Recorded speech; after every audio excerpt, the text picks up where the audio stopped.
Hawaii, the Bahamas, the Virgin Islands. These are just a few of the exotic locations where Darnisha and Scott Taylor have scuba dived. As experienced divers, they thought they were prepared for anything. But in the waters of Crystal Lake, Michigan, death lurked underwater. We got prepared, put on our gear, and we started wading out into the water. What you do is you get to a ledge. At the ledge, it drops down 50 feet. Scott and Darnisha explored the bottom of the lake for 30 minutes. The ledge is your marker. If you stay on the ledge, you're always in the right place, basically. But this day, we lost track of the ledge. And so my husband turns around to me, looks at the compass again to try to get a bearing.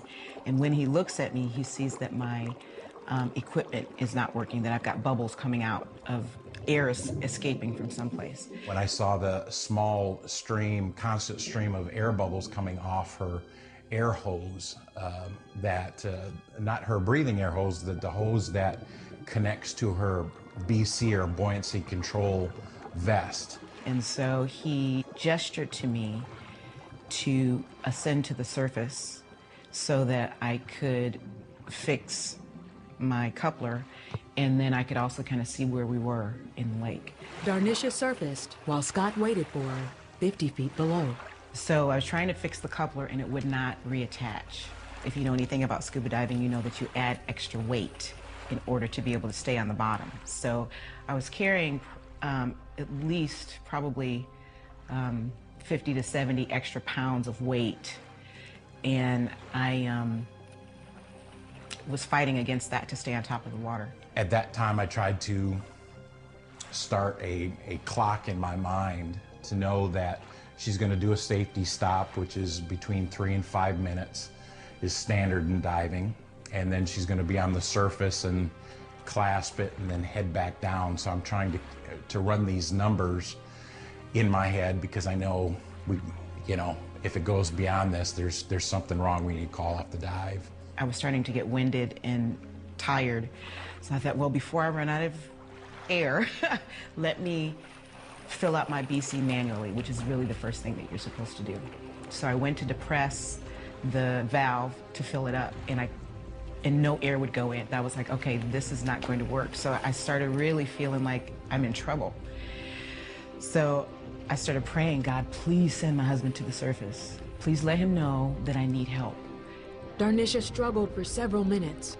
She had no more strength to stay afloat. I remember one of my final prayers to the Lord being, okay, Father, if this is your will, then I'm going to trust you to take care of everything that needs to be taken care of. That was the moment I shut my eyes and said, okay, Lord, just help me to swim straight. And that's when I drifted off into eternity. Got up to the surface, but was kind of surprised when, as I went up, that she was not around or not hanging on the line. I did a 360 a couple times, looking around. So I started looking for air bubbles on the surface. I woke up on my knees in this place that was, the only way that I can describe it is it was a room, but it had no walls. It was just a wide open, bright space. It was so peaceful. It was very pure. In the distance, I could tell there was this great destination, this gateway, this place that people were entering into. I remember feeling like I was home, even though it didn't necessarily look like my house.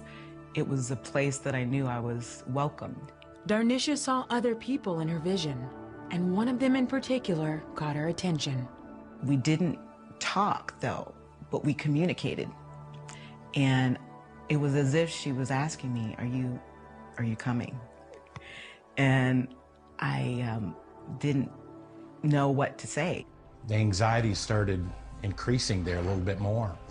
I started doing a spin. I started yelling her name out. Scott finally saw his wife. She was 200 yards away. He swam toward her. I kept popping back up to the surface to adjust my bearings to make sure I was swimming in that direction. By the time Scott reached Darnisha, she was sinking to the bottom of the lake. Everything went black. And I started reacting like, what just happened? I'm home, why are they bothering me? And that was the moment that I remembered what happened with the accident and that I had drowned. Before that, in this peaceful place, I didn't remember any of that. I remembered having to talk to myself and say, okay, I have a decision to make. And I remember actually having to specifically make the decision. Do I stay or do I come back? I heard clearly, you need to relax and let him bring you back. And so I said, okay. And I inhaled and allowed the process to happen. Absolute miracle that that I even found her in that lake. So I had her, my arm around her, the back, and just pounding as hard as I could on her chest and breathed into her mouth. And that first breath, just the first air coming back out of her lungs, wasn't her breathing yet, was just horrifying because all I could hear was the water gurgling in her lungs. Scott spotted a boat, and he screamed for help. As soon as the boat cut its engines, the first thing I heard was prayers of all three of the people on the boat praying and crying out to Jesus for help. As soon as we got her up, she coughed out all the water out of her lungs and started breathing. Scott and Darnisha were taken to shore.